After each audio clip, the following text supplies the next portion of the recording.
this is part of who God created us to be. That's right. That in God's creation, there is a desire for food and there is a desire for sex.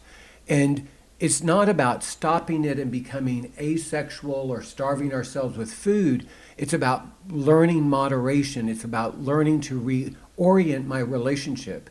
I often talk to men who struggle with food addiction that the idea isn't to be on a diet. It's not about restriction. It is about reorienting my relationship with food so that food can be food and it's not something else.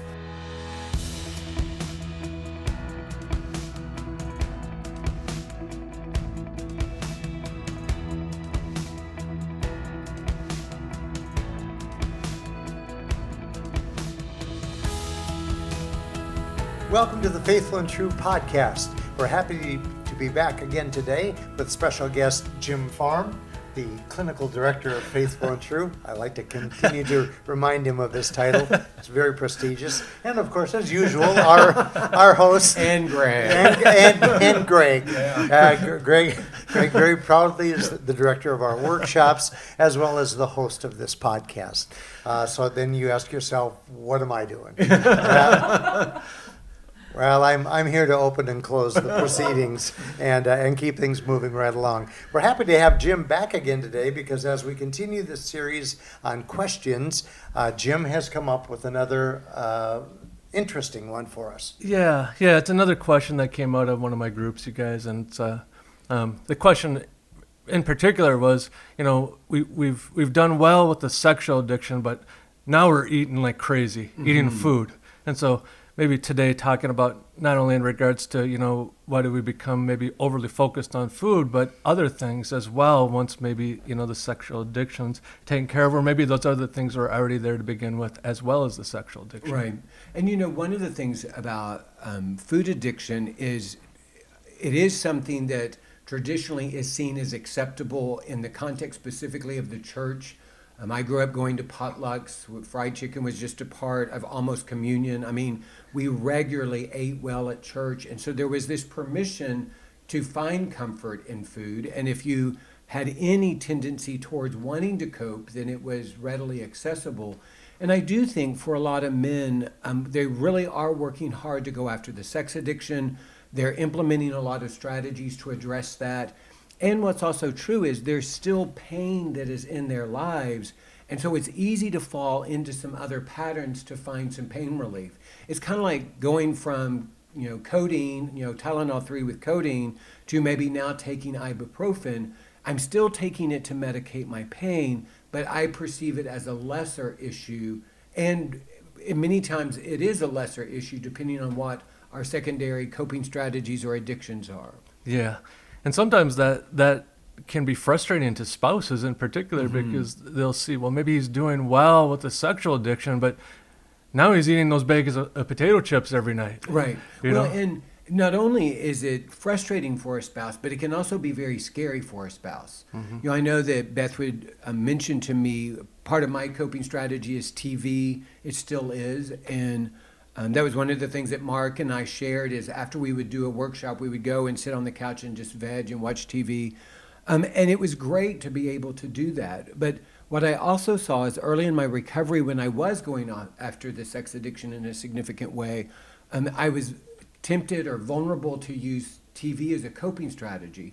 And a lot of times when I had had my most intense therapy sessions or a group experience was really powerful, what I wanted was to come home and watch some TV.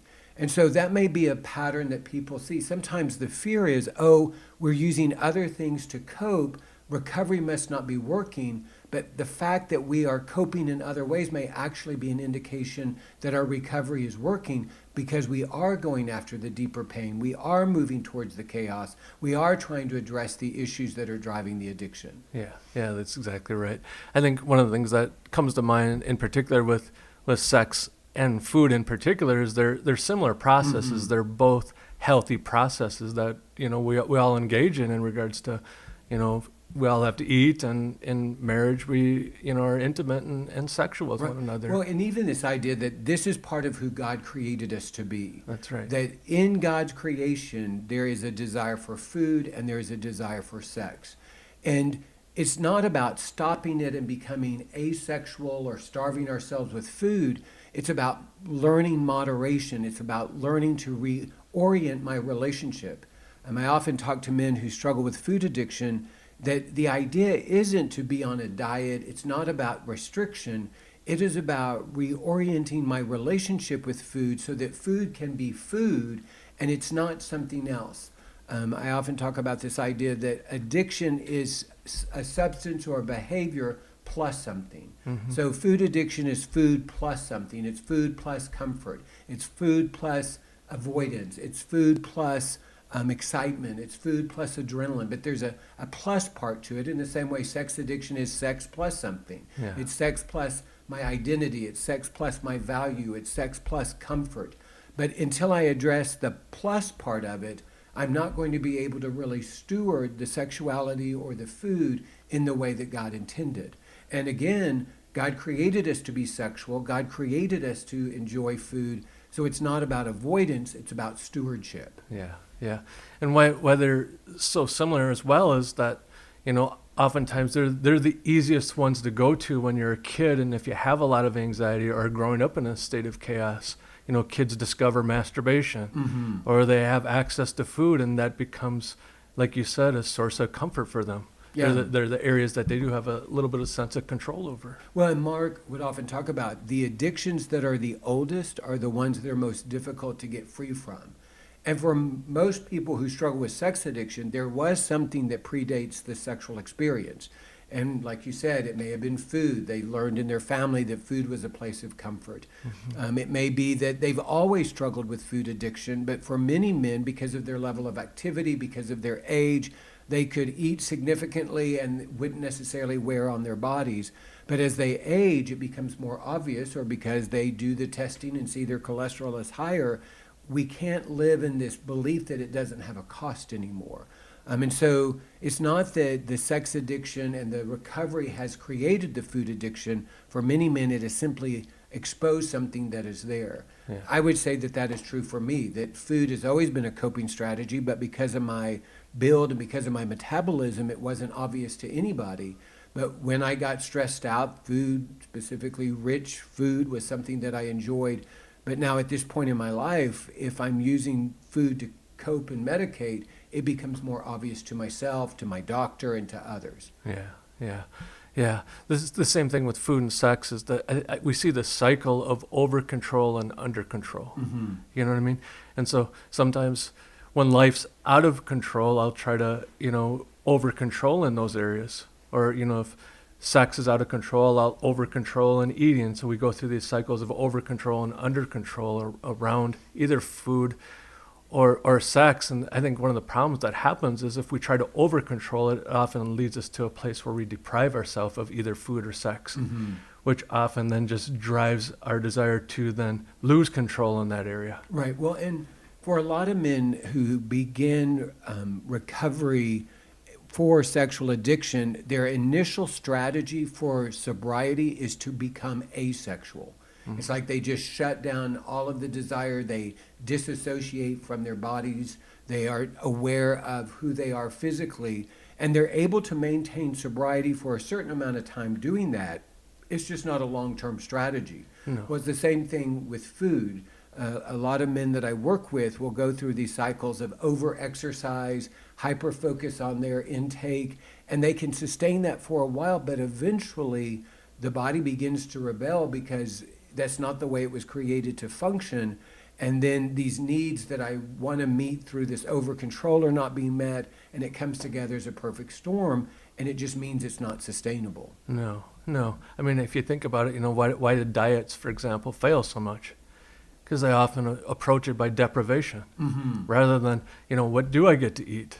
Right. You know what I mean? And can I, using our language, do I have enough of a wise adult, either a wise man or a wise woman, to engage food in a healthy relationship? Can it be about stewardship? So the food's not controlling me. I'm not seeking control of the food.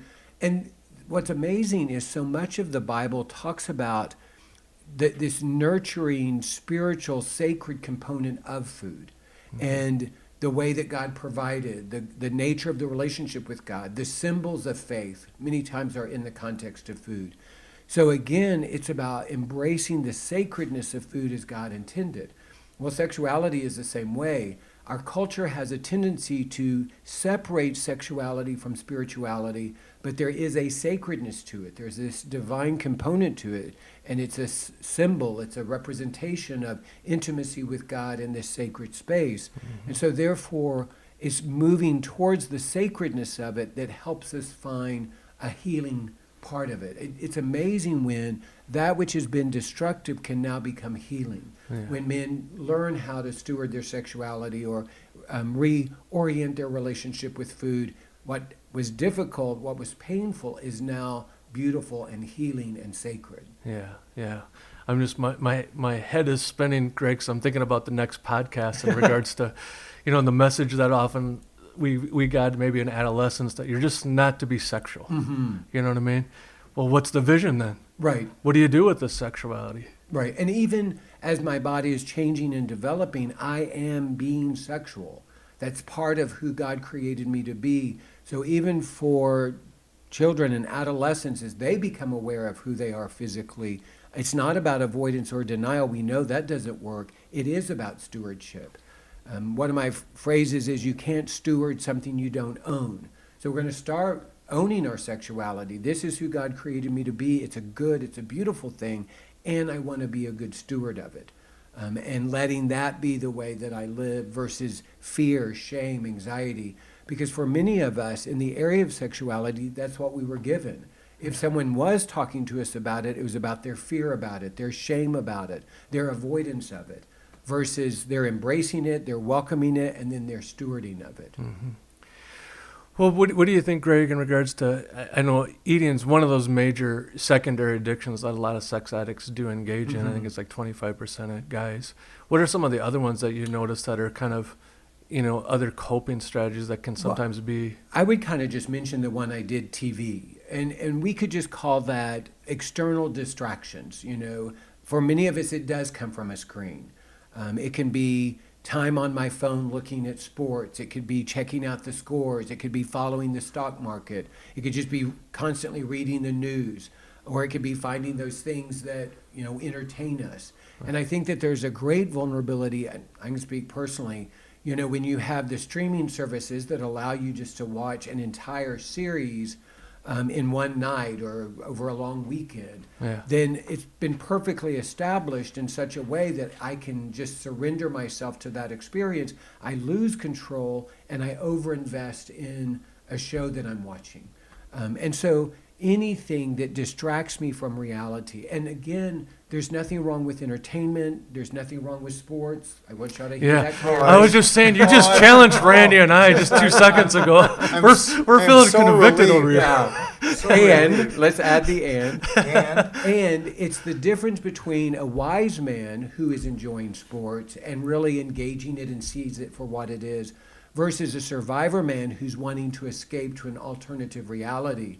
And that's the truth of anything. I can over-focus on entertainment or games. I could spend an entire weekend at my computer playing the card games or whatever games are available, or video games. And there's a difference between a wise man who's able to do it with limitations, with discretion, and is able to check in with himself and even acknowledge, is there something I'm wanting to avoid by spending my weekend playing this game? Several podcasts ago, we had someone come on and talk about, games and the way that they work. And we know that for a lot of men who struggle with sexual addiction, video games is another one of their coping strategies. So it's not about eliminating it. It's simply about strengthening my wise man in such a way that I can do it. Another one I would say, and this I think is very typical, is workaholism, where you may be observing, for the women who are listening, your spouse, and there's this over-focus now on work. And especially for men who struggle with anxiety, work can be one of those ways that they try to create safety. So it's spending more time at the office. It's over-investing and reading emails and doing projects. And it seems like there's fewer boundaries than there used to be about what times or how much time somebody's going to work. Now again, work is a great thing. There's nothing wrong with it. It's when we're using it to escape that it becomes destructive. Yeah. I think the key word is, are we becoming preoccupied with something else? You know, but I think I like what you're using, the language you're using, Greg, in terms of how are we stewarding this? Because I'm hearing guys in my ear, right? Like, well, what can we do to cope then? Well, you know what? Temporary escape is not a bad thing. Yeah. Early in recovery, Beth tells this story of how there was a group that she would go to, and it was a very difficult group. It was a healing group. It was a hopeful group, and it is painful for wives to go and in a very focused way focus on the hurt and the betrayal that they have experienced. And she was committed to going, which I was always incredibly thankful for. No matter how much chaos it created, no matter how much pain there was, she continued to go. And when she got home from that, a lot of times she didn't want to interact with me. She was processing something that had come up in group. And we found comfort from sitting on the couch watching a show together. And sometimes maybe she could sit near me, sometimes she couldn't. Sometimes maybe she could hold my hand while we were watching the show, sometimes she couldn't, depending on what had gotten stirred up or triggered in her experience. But that was a way where we were choosing it, we knew we were doing it, and we knew ultimately it wasn't the solution. Yeah. You mentioned this idea of preoccupation. Well, preoccupation and fantasy and the addiction cycle go together. And so to recognize it's that fantasy of work is going to save me or rescue me. Food is going to rescue me or save me. It's the same principle that we thought something sexual was going to rescue me or save me. And so it's recognizing I can enjoy this. I can watch the twins play. Maybe they win, maybe they lose. How last night's game. And for some Twins fans, it's not enjoyable. Randy knows the score and the batting averages. The of only last thing night. that saved me last night was the piece of carrot cake that Cindy had for me. So that's a combo. We call that co-addiction. Thank you. But sometimes even something like food, where Beth and I would talk about these cookies. They're these sugar cookies that we love, and we would jokingly, seriously refer to them as comfort cookies. Yeah. And we knew that that's what they were in our lives. We knew that we were eating some cookies, and we did it intentionally. We did it from the wise adult place, and we did it with limitations. Yeah. There's a difference between having a couple of chips versus having an entire bag. Yeah. Am I just in some sort of automatic pilot? And that's one of the attributes of an addictive behavior or a substance is I start engaging it, I start indulging it, and I slip into some sort of automatic pilot where I am no longer functioning in my consciousness.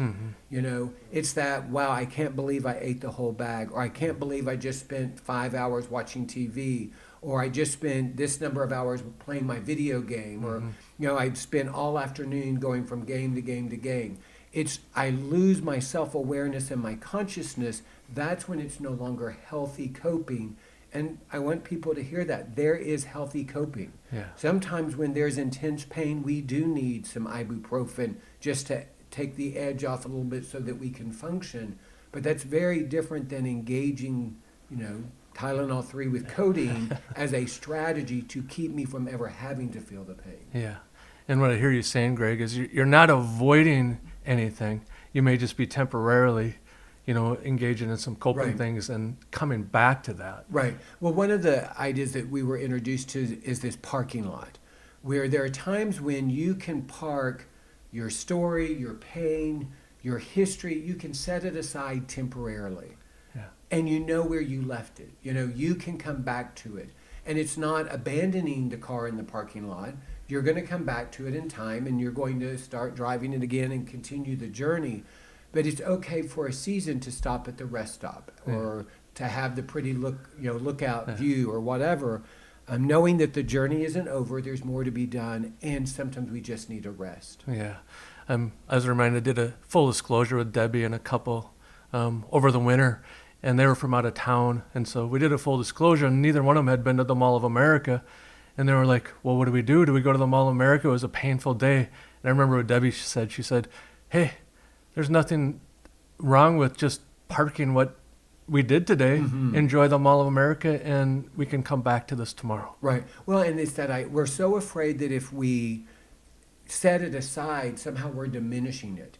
And that's part of what we teach at the couples workshop, is that even in the midst of our deepest couples pain, we can set that work aside temporarily and rest and go have fun together and come back to it. It's the beautiful imagery of the Sabbath, where God's creation, there was work, there were things to be done. The work extended for the vast majority of the time for those 6 days. And on the seventh day, there was rest. Mm-hmm. So even in the recovery journey, finding ways to rest well and in healthy ways. And again, the healthy way is the intentional way. It is the self-aware way. It is the way where I have limits, where I have discretion. And you know, kind of the way that this can come up is, let's say that you are a spouse and you are watching your husband, you're observing your husband, and you are seeing he's working more, he's eating more, he's watching TV more. It's very easy to panic thinking, oh my gosh, he must also be acting out. And that can be true. What may also be true, though, is he's actually choosing something other than his old coping pattern. He's still not fully in his hoop. He's not fully living as a wise man. And he's choosing lesser, more painful ways to navigate the pain because he has the self-awareness that lets him know how destructive the old patterns of acting out sexually have been. Yeah. So you're saying the expectation shouldn't be, no coping whatsoever, Right. Yes. And that it's not realistic. And I hear the women at the women's workshop talk about this. It may not be realistic that in a moment's notice your husband is able to be completely and totally a wise man and healthy immediately as he starts recovery. It takes and time. That would be as men, we want that. Yeah. We often talk about the fact that men come to our workshop and immediately they want everything to be healed. They want everything to be better. And for a time, maybe it is a little bit better, but I often tell men it's going to get worse before it gets better, because there are some things you're going to have to face. There is some pain you have to move towards. So it is to be expected. What we want is that a man is doing it more in community. He's doing it more as a wise man, and he's choosing the coping strategies that are less destructive, less painful.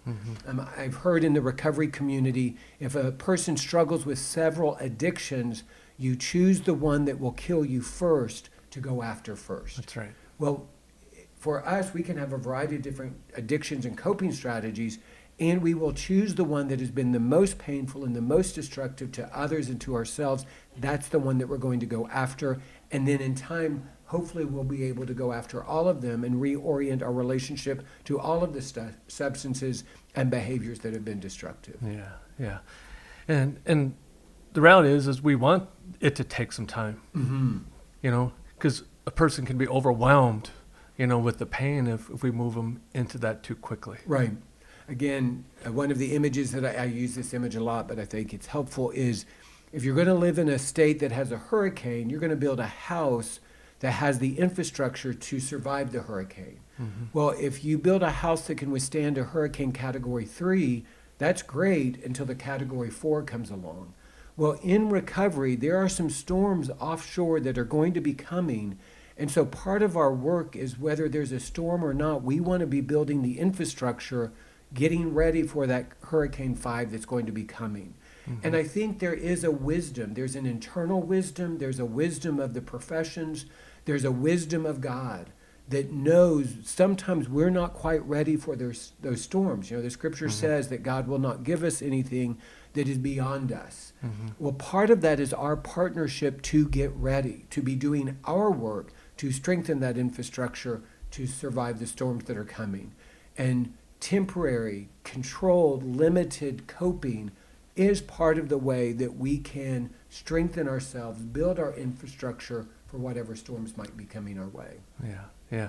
I think the main word that I'm pulling out of this podcast, Greg, is this intentionality, be it with food, watching TV, whatever it is, that coping mechanism that we're choosing. Are we being intentional or reactive around it? Right. And I alluded to this, but I want to also say it clearly. For women who are married to men who struggle with sexual addiction, it makes perfect sense. They're going to have a reaction when they see the coping strategies that their husbands have, especially if they see that they're intensifying. That just makes sense. And that's where having conversations can help to create some safety.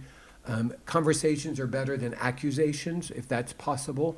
And then also to have community around you to help validate your reactions, your experiences, and maybe even give you some encouragement. What's also true is women who are doing their own work, who are moving towards their pain, either the pain that their husbands have created or the pain that predates their husbands, it makes perfect sense that they're going to find some things to help navigate the pain that they're experiencing. So they may also be discovering, wow, I'm eating more than I typically do, or I'm exercising more than I typically do, or I'm wanting to spend more than I typically do. The same coping strategies that men have, women can also have.